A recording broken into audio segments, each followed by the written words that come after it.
Customer just dropped off a 2022 Ski Nautique, $120,000+ boat here.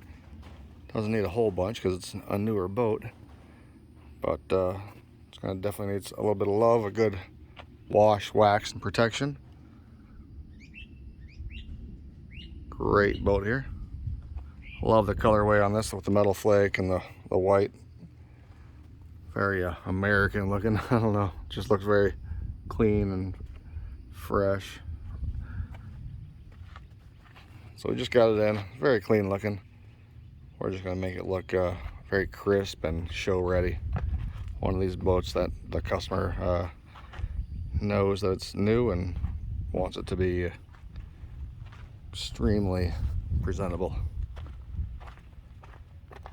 And it's gonna come out looking extremely good.